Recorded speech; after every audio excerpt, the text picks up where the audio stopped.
Welcome friends. इस video में बिहार दरोगा 2020 के लिए प्रैक्टिस सेट डिस्कस करेंगे। यह प्रैक्टिस सेट नंबर दूसरा है। इसमें कुल आपके 50 प्रश्न हैं, जिसका कटअप रखा गया है 35 प्रश्न आप लोगों को सही करना है। प्रैक्टिस सेट नंबर पहला अपलोड कर दिया गया है, जो नहीं देखे जाके देख लीजिएगा। प्लेलिस्ट में आपको वीडियो मिल जाएंगे और हर वीडियो का नोटिफिकेशन पाने के लिए आप लोग टेलीग्राम ग्रुप ज्वाइन कर सकते हैं, जिसका लिंक आपको डिस्क्रिप्शन में दिया गया है। तो आइए देखते हैं पहला क्वेश्चन। फेफड़ों का सफ़ेद कैंसर किसके कारण होता है? तो एस्बेस्टस के कारण, सिलिका के कारण, टेक्सटाइल के कारण, पेपर के कारण। तो इसका राइट आंसर हो जाएगा एस्बेस्टस के कारण फेफड़ों का सफ़ेद कैंसर होता है। तो ए इसका राइट आंसर हो जाएगा। नेक्स्ट क्वेश्चन है, संसद की प्राक्कलन समिति है, एक अस्थायी समिति है, अस्थायी समिति है, न्यायिक समिति है, इनमें से कोई नहीं। तो संसद की जो प्राक्कलन समिति है वो एक अस्थायी समिति है। तो ए इसका राइट आंसर हो जाएगा। संसद की प्राक्कलन समिति में केवल लोकसभा के ही सदस्य होते हैं। इसमें टोटल आपके 30 मेंबर होते हैं, जिनका कार्यकाल 1 वर्ष का होता है। नेक्स्ट क्वेश्चन देखिए, वित्त आयोग के संदर्भ में गलत कथन चुनिए। वित्त आयोग द्वारा की गई सिफारिशें राष्ट्रपति पर बाध्यकारी होता है, तो ये गलत है। राष्ट्रपति पर बाध्यकारी नहीं होता है। और आपसे क्या बोला था? गलत कथन को चुनना। तो आपका राइट आंसर ए हो जाएगा। बाकी कथन को भी पढ़ लीजिए। वित्त आयोग के अध्यक्ष पद के लिए योग्यता संविधान में निर्धारित की गई है, तो ये सही है। ठीक है, ये सही है। अभी तक 15 वित्त आयोग का गठन किया जा चुका है, तो ये भी सही है। संविधान के अनुच्छेद 280 के अनुसार वित्त आयोग का गठन किया जाता है, तो ये भी सही है। तो इसका राइट आंसर क्या हो जाएगा? ए इसका राइट आंसर हो जाएगा। इसके बाद आपका मैथ और रीजनिंग है, तो इसे आप लोग सोल्व कर लीजिएगा। सिर्फ हम आपको उत्तर बता देते हैं। तो 54 का उत्तर होगा आपके 18 होगा, तो सी। उसके बाद जो 55 है ये रीजनिंग है, तो इसका जो राइट आंसर हो जाएगा आपके 83। एक सीक्वेंस चल रहा है, 15, 17, 19 करके एक सीक्वेंस चल रहा है। ठीक है। उसके बाद है आपके 56, अनुक्रम में गलत संख्या को ज्ञात करना है। तो इसमें जो एक क्रम दिया गया है, इसमें से कौन सा जो क्रम है गलत है, तो आपको याद रखना है जो 65 जो क्रम है ये गलत होगा, क्योंकि 65 की जगह पर आपके 67 होगा। तो ए इसका राइट आंसर हो जाएगा। नेक्स्ट है, यदि नवीन कहता है कि मोहन की माता मेरी माता की इकलौती पुत्री है, तब नवीन का मोहन से क्या संबंध है? तो ये रीजनिंग का सवाल है, तो इसका राइट आंसर हो जाएगा मामा का संबंध है। ठीक है। नेक्स्ट क्वेश्चन है रीजनिंग का है, रमन पश्चिम की ओर 10 किलोमीटर चलता है। तो इसमें आपको याद रखना है नॉर्थ, साउथ, ईस्ट, वेस्ट आपको पहले जानकारी होना चाहिए। उसके बाद क्वेश्चन को पढ़िए। रमन पश्चिम की ओर जो आपके है 10 किलोमीटर चलता है और बाईं तरफ मुड़ता है, और उसके बाद 15 किलोमीटर चलता है, पुनः वह बाईं ओर मुड़ता है और 20 किलोमीटर चलता है। अब उसकी दिशा कौन सी है? तो उसकी दिशा कौन सी है? पूरब उसकी दिशा है, पूर्व। तो सी इसका राइट आंसर हो जाएगा। ईस्ट उसकी दिशा है। नेक्स्ट क्वेश्चन है, निम्न विकल्पों में से एक का चयन कर श्रेणी को पूर्ण करें। तो जो इसका राइट आंसर हो जाएगा सी इसका राइट आंसर हो जाएगा। इसे आप लोग इस तरीके से सोल्व कीजिएगा, जैसे कि दिया हुआ है ए, बीच में 9 और यहाँ पर डी है। तो डी कौन सा नंबर पर आता है? 4 नंबर पर आता है। ए जो फर्स्ट नंबर पर आता है। ठीक है।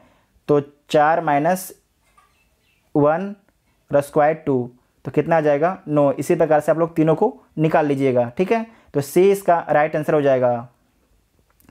नेक्स्ट है, यदि घड़ी में दर्पण प्रतिबिंब में समय 11:40 दिखाई देता है, तो घड़ी में वास्तविक समय है, घड़ी में वास्तविक समय क्या होगा? तो 12:20। तो ए इसका राइट आंसर हो जाएगा। नेक्स्ट क्वेश्चन देखिए, निम्न में से किस रासायनिक अभिक्रिया में नाइट्रोजन का अपचयन नहीं होता है? नाइट्रोजन का जो अपचयन है वो नहीं होता है। तो इसका राइट आंसर क्या हो जाएगा? NO3 NO2। तो बी इसका राइट आंसर हो जाएगा। नेक्स्ट है, क्योटो प्रोटोकॉल का उद्देश्य निम्न में से किसकी मात्रा कम करना है? जो क्योटो प्रोटोकॉल है उसका उद्देश्य निम्न में से किसकी मात्रा को कम करना है? तो क्लोरोफ्लोरोकार्बन की, सल्फर डाइऑक्साइड की, ग्रीन हाउस गैस की, बाष्पशील कार्बनिक यौगिक की। तो इसका राइट आंसर हो जाएगा क्योटो प्रोटोकॉल का जो उद्देश्य है ग्रीन हाउस गैस के उत्पादन को कम करना। तो सी इसका राइट आंसर हो जाएगा। और क्लोरोफ्लोरो जो कार्बन है ये किससे संबंधित है? तो मॉन्ट्रियल प्रोटोकॉल से। आपको इसका पीछे वाला वीडियो में हम समझाए हैं CFC गैस के बारे में, ठीक है। अब मॉन्ट्रियल प्रोटोकॉल के बारे में भी समझाए हैं। नेक्स्ट क्वेश्चन देखिए, ऊर्जा का स्तूप होता है उल्टा होता है, हमेशा सीधा होता है, हमेशा उल्टा होता है, सीधा तथा उल्टा दोनों होता है। तो इसका राइट आंसर क्या हो जाएगा? हमेशा जो है आपके ऊर्जा का जो स्तूप होता है वो क्या होता है? सीधा होता है। तो बी इसका राइट आंसर हो जाएगा। नेक्स्ट क्वेश्चन देखिए, परंपरागत रूप से क्रिकेट बैट के निर्माण में किस पेड़ के काठ का उपयोग होता है? ऑप्शन दिया गया है बीलो, मेपल, बांस, नीम। तो आपको याद रखना है परंपरागत रूप से क्रिकेट बैट के निर्माण के लिए बीलो के पेड़ का काठ का इस्तेमाल होता है। तो ए इसका राइट आंसर हो जाएगा। जो बीलो है भारत में कश्मीर में मिलता है। बीलो लकड़ी की खासियत है कि यह हल्की और मजबूत होती है। नेक्स्ट क्वेश्चन है, भारत का राष्ट्रीय पशु है, भारत का जो राष्ट्रीय पशु क्या है? सॉरी, भारत का राष्ट्रीय पुष्प है, पशु नहीं, भारत का राष्ट्रीय पुष्प है, क्या है? तो जो भारत का राष्ट्रीय पुष्प है वो कमल है। कौन है? कमल है। तो इसमें आपके वैज्ञानिक नाम दिया गया है, तो उसका वैज्ञानिक नाम क्या है? निलंबो न्यूसीफेरा। क्या है? निलंबो न्यूसीफेरा। तो सी इसका राइट आंसर हो जाएगा। अब भारत का राष्ट्रीय वृक्ष बरगद है, जिसका वैज्ञानिक नाम क्या है? फाइकस बेंगालेसिस। फिर से बोल देते हैं, फाइकस बेंगालेसिस, ठीक है। उसके बाद पक्षी कौन है? राष्ट्रीय पक्षी मोर। उसका वैज्ञानिक नाम क्या है? उसका वैज्ञानिक नाम है पाबो क्रिस्टेटस। और राष्ट्रीय पशु बाघ है, जिसका वैज्ञानिक नाम है पैंथेरा टाइग्रिस, ठीक है। नेक्स्ट क्वेश्चन देखिए, जीव विज्ञान के पिता कौन कहलाते हैं? तो कौन कहलाते हैं? अरस्तु जो हैं जीव विज्ञान के पिता कहलाते हैं। अरस्तु को जीव विज्ञान और जंतु विज्ञान दोनों का पिता कहा जाता है। वनस्पति विज्ञान के जनक किन्हें माना जाता है? तो थियोफ्रेस्टस को जो है वनस्पति विज्ञान का जनक माना जाता है। और चिकित्सा विज्ञान का जनक किसे माना जाता है?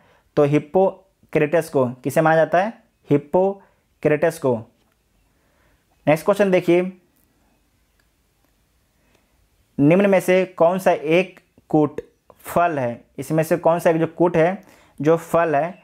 Pome, drop, सिपसेला, पीपो। तो इसका राइट आंसर हो जाएगा ड्रम्प जो है एक फल है। तो बी इसका राइट आंसर हो जाएगा। नेक्स्ट है, कीटभक्षी पादप का उदाहरण है टेगेरिज, नेपेंथिज, लॉरेंथस, जूनिपेरस। तो आपको याद रखना है कीटभक्षी पादप का जो उदाहरण है नेपेंथिज है। कौन है? नेपेंथिज। तो बी इसका राइट आंसर हो जाएगा। नेक्स्ट क्वेश्चन देखिए, निम्नलिखित में से कौन सी शर्त 1813 ईस्वी के चार्टर एक्ट का अंग नहीं है? तो कौन आपके जो है 1813 ईस्वी के चार्टर का अंग नहीं है? तो देख लीजिए, ईस्ट इंडिया कंपनी भारत से व्यापारिक अधिकार आंशिक रूप से समाप्त कर दिया। तो आंशिक रूप से जो है समाप्त कर दिया था, ये सही है। ईस्ट इंडिया कंपनी का भारत में व्यापारिक अधिकार पूर्ण रूप से समाप्त कर दिया गया, तो ये गलत है। तो इसका राइट आंसर आपका बी हो जाएगा। बाकी भी ऑप्शन देख लीजिए, ब्रिटिश व्यापारियों को कुछ शर्तों के साथ भारत में निवास की स्वतंत्रता दे दी गई, तो ये सही बात है। चीन से कंपनी ने चाय व्यापार को सुरक्षित रखा, तो ये भी आपके सही है। और 1813 के एक्ट के तहत जो है शिक्षा पर 1 लाख रुपया खर्च करने की बात की गई थी। साथ में ईसाई मिशनरियों को धर्म प्रचार की अनुमति भी दे दी गई थी। एक प्रकाश वर्ष बराबर होता है, तो एक प्रकाश वर्ष बराबर होता है 9.46 गुने 10⁻12 किलोमीटर होता है। तो बी इसका राइट आंसर हो जाएगा। प्रकाश द्वारा एक वर्ष में तय की गई दूरी को प्रकाश वर्ष कहते हैं। फिर से बोल देते हैं, प्रकाश द्वारा एक वर्ष में तय की गई दूरी को प्रकाश वर्ष कहते हैं। खगोलीय दूरी मापने की सबसे बड़ी इकाई क्या है? तो पारसेक है। क्या है? पारसेक। ठीक है। नेक्स्ट क्वेश्चन देखिए, निम्न में से कौन सा नियम रॉकेट प्रणोदन में शामिल होता है? न्यूटन के गति का पहला नियम, न्यूटन की गति का दूसरा नियम, न्यूटन की गति का तीसरा नियम, न्यूटन के गुरुत्वाकर्षण का नियम। तो इसका राइट आंसर क्या हो जाएगा? न्यूटन की गति का तीसरा नियम। ठीक है, तो सी इसका राइट आंसर हो जाएगा। निम्न में से कौन सा ग्रह सौरमंडल के वैक्यूम क्लीनर की भांति कार्य करता है? तो कौन कार्य करता है? बृहस्पति। तो ए इसका राइट आंसर हो जाएगा। ठीक है, अरुण को जो है लेटा हुआ ग्रह कहा जाता है। जो अरुण है इसे लेटा हुआ ग्रह भी बोला जाता है। नेक्स्ट क्वेश्चन देखिए, यदि वायुमंडल दाब पारा के 76 सेंटीमीटर समान दाब से कम हो तो पानी खाली स्थान तापमान पर उबलेगा। पानी जो है 100 डिग्री से कम तापमान पर उबलना शुरू हो जाएगा। तो ए इसका राइट आंसर हो जाएगा। नेक्स्ट क्वेश्चन है, सूर्य एवं तारों में ऊर्जा का प्रमुख स्रोत क्या है? नाभिकीय विखंडन, नाभिकीय संलयन, परमाणुीय टक्कर, प्लाज्मा निर्माण। तो सूर्य एवं तारों में ऊर्जा का जो प्रमुख स्रोत होता है नाभिकीय संलयन होता है। तो बी इसका राइट आंसर हो जाएगा। नेक्स्ट, पेयजल में निम्न में से किसकी अधिकता के कारण ब्लू बेबी सिंड्रोम होता है? पेयजल में निम्न में से किसकी अधिकता के कारण जो है ब्लू बेबी सिंड्रोम होता है? तो आपको याद रखना है, नाइट्रेट की अधिकता के कारण जो है ब्लू बेबी सिंड्रोम होता है। तो डी इसका राइट आंसर हो जाएगा। अगर पानी में पारा अधिक है तो कौन सा रोग होता है? तो मीना माता। कौन सा रोग? मीना माता रोग होता है। ठीक है, मीना माता रोग। नेक्स्ट क्वेश्चन देखिए, ब्रंटलैंड रिपोर्ट जो सतत विकास के संदर्भ में है उसका शीर्षक है silent spring, earth conservation, our common future of earth. तो आपको याद रखना है, आवर कॉमन फ्यूचर जो है ब्रंटलैंड रिपोर्ट का शीर्षक है, आवर कॉमन फ्यूचर। तो सी इसका राइट आंसर हो जाएगा। ठीक है, ये बिहार दरोगा मेंस का पूछा हुआ सवाल है। बिहार दरोगा मेंस का पूछा हुआ सवाल है। नेक्स्ट क्वेश्चन देखिए, प्रत्येक वर्ष विश्व जल दिवस कब मनाया जाता है? तो जो प्रत्येक वर्ष जो है विश्व जल दिवस आपके मनाया जाता है 22 मार्च को। कब मनाया जाता है? 22 मार्च को। तो सी इसका राइट आंसर हो जाएगा। और 22 अप्रैल को क्या मनाया जाता है? 22 अप्रैल को विश्व पृथ्वी दिवस मनाया जाता है, विश्व पृथ्वी दिवस। ठीक है। नेक्स्ट, मेघालय की गारो पहाड़ियाँ निम्न में से किस फल के उत्पादन के लिए जानी जाती है? तो संतरा के उत्पादन के लिए जानी जाती है। तो ए इसका राइट आंसर हो जाएगा।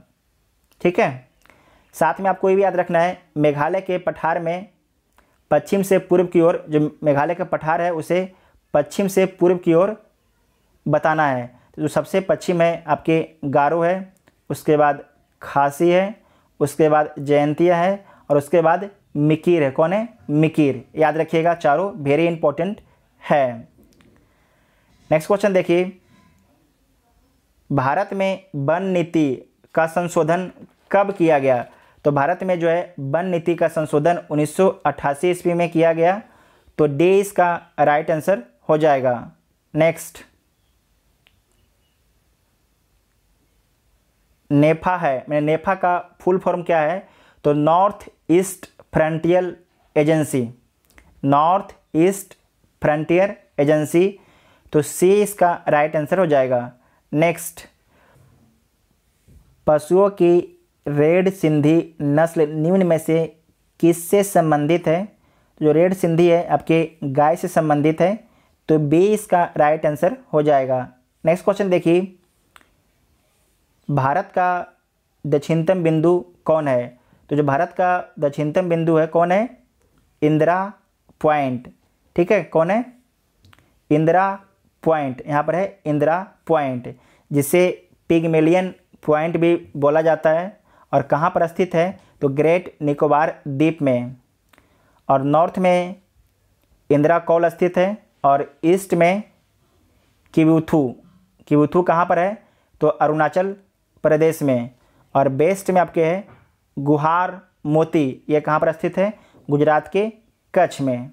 नेक्स्ट, लोनावाला जल विद्युत संयंत्र कहाँ स्थित है? तो लोनावाला जल विद्युत संयंत्र महाराष्ट्र राज्य में स्थित है। तो सी इसका राइट आंसर हो जाएगा। सी इसका राइट आंसर हो जाएगा। कभी कभी आपसे एग्जाम में पूछा जाता है कि भारत में प्रथम जल विद्युत संयंत्र की स्थापना कहाँ की गई? तो कहाँ पर की गई थी? दार्जिलिंग में। और कब की गई थी? 1897 ईस्वी में। नेक्स्ट, भारत में परमाणु ऊर्जा आयोग की स्थापना कब की गई? तो भारत में परमाणु ऊर्जा आयोग की स्थापना 1948 ईस्वी में की गई थी। कब की गई थी? 1948 ईस्वी में। भारत में परमाणु ऊर्जा अनुसंधान के जनक किन्हें माना जाता है? तो होमी जहांगीर भाभा को माना जाता है। नेक्स्ट, नामदफा बाघ अभयारण्य किस राज्य में स्थित है? तो नामदफा बाघ अभयारण्य अरुणाचल प्रदेश में स्थित है। तो ए इसका राइट आंसर हो जाएगा। पाके और कमलांग टाइगर रिजर्व भी आपके अरुणाचल प्रदेश में स्थित है। वाल्मीकि टाइगर रिजर्व कहाँ स्थित है? तो वाल्मीकि टाइगर रिजर्व जो आपके अपना बिहार में स्थित है। और एक है सत्यमंगलम टाइगर रिजर्व, ये कहाँ स्थित है? तो सत्यमंगलम टाइगर रिजर्व तमिलनाडु में स्थित है। नेक्स्ट, दक्षिण भारत की सर्वोच्च चोटी है। दक्षिण भारत की जो सर्वोच्च चोटी वो कौन है? तो अनायमुडी है। तो सी इसका राइट आंसर हो जाएगा। नीलगिरी पर्वत की सर्वोच्च चोटी कौन है? तो दोदा बेटा जो आपके नीलगिरी पर्वत की सर्वोच्च चोटी है। नीलगिरी जो पर्वत है वो 3 राज्यों में इसका विस्तार है, कर्नाटक, केरल और तमिलनाडु में। नेक्स्ट क्वेश्चन देखिए, ये रीजनिंग का क्वेश्चन है। एक वर्गाकार कागज़ के टुकड़ों को निम्न तरह से मोड़ा गया है और दिए गए चित्र के अनुसार इसे काटा गया है। कागज़ के टुकड़ा को खोलने के बाद कैसा दिखाई देगा? सही विकल्प का चयन करें। तो इन सभी में आपको हम सिर्फ उत्तर बता देते हैं, आप लोग जो है इसे आप लोग बना लीजिएगा। ठीक है, तो जो इसका राइट आंसर हो जाएगा बी इसका उत्तर हो जाएगा। उसके बाद है 88।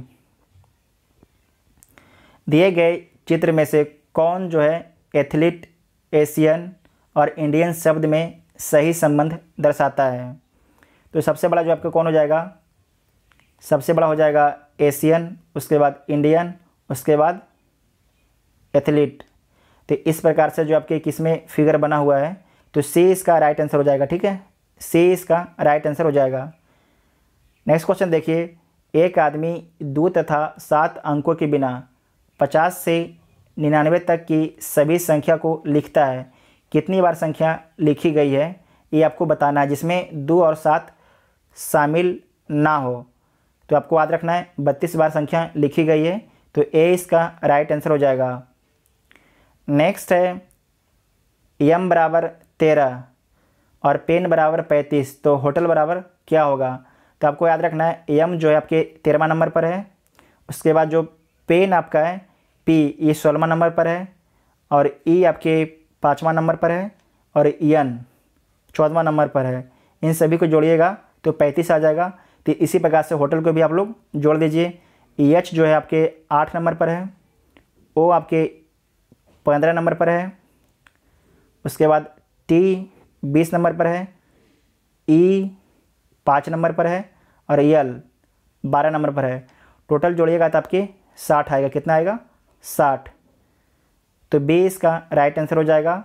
और जो 91 है इसका जो राइट आंसर हो जाएगा 1। ठीक है, इसे भी आप लोग सोल्व कर लीजिएगा।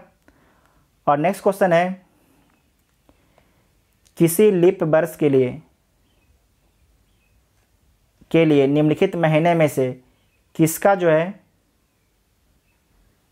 एक मिनट, किसका समान कैलेंडर नहीं होगा? फिर से पढ़ देते हैं। किसी लीप वर्ष के लिए निम्नलिखित महीने में से किसका समान कैलेंडर नहीं होगा? तो किसका जो आपके समान कैलेंडर नहीं होगा, तो आपको याद रखना है जो समान कैलेंडर नहीं होगा ये होगा आपके मार्च और सितंबर का। मार्च और सितंबर का, तो बी इसका राइट आंसर हो जाएगा। नेक्स्ट क्वेश्चन है, पाचन तंत्र का कौन सा भाग HCl स्रावित करता है? तो जो आपके आमाशय है HCl स्रावित करता है, तो डी इसका राइट आंसर हो जाएगा। आमाशय में प्रोटीन का पाचन होता है। यकृत शरीर की सबसे बड़ी ग्रंथि है। जो यकृत है यह शरीर की सबसे बड़ी ग्रंथि है। इसके बाद इसे भी आप लोग सोल्व कर लीजिएगा। एक बार देख लीजिए क्वेश्चन को, और इसका जो राइट आंसर आपका आएगा सी इसका राइट आंसर आएगा। ठीक है, एक वृत्त की परिधि जो है 880 मीटर है, तो वृत्त का व्यास ज्ञात करना है। तो इसे ज्ञात कर लीजिएगा, परिधि बटे पाई। तो क्या कीजिएगा, 880 मीटर बटे 22 गुने 7, इस तरीके से करके निकाल लीजिएगा। तो इसका राइट आंसर आ जाएगा 280 मीटर। ठीक है, 280 मीटर। उसके बाद है 96 वाला, तो इसका जो राइट आंसर हो जाएगा समानांतर श्रेणी में। तो दिया गया इसमें कि यदि ए बी सी गुणोत्तर श्रेणी में है तो log A log B log C है। क्या है? समानांतर श्रेणी में है। तो ए इसका राइट आंसर हो जाएगा। और जो 97 है इसका आंसर हो जाएगा डी 5 6 7 8। और जो 98 इसे भी आप लोग सोल्व कर लीजिएगा। तो इसका राइट आंसर हो जाएगा बी 1 इसका राइट आंसर हो जाएगा। और 99 देख लीजिए, ये भी एक मैथ का, ये क्या है, एक खिलौना घन की सभी सतहों को 4 रंग से रंगा जाता है। ये रीजनिंग का सवाल है, इसे भी आप लोग सोल्व कर लीजिएगा। इसका राइट आंसर हो जाएगा बी। ठीक है, और लास्ट क्वेश्चन है कि कलोल पावर विद्युत परियोजना कहाँ है? तो ये कहाँ स्थित है? ये गुजरात में स्थित है। तो डी इसका राइट आंसर हो जाएगा। ये प्रीवियस ईयर क्वेश्चन था बिहार दरोगा का, इसीलिए इसमें मैथ को शामिल किया गया था। आपसे जो अगला वीडियो आएगा उसमें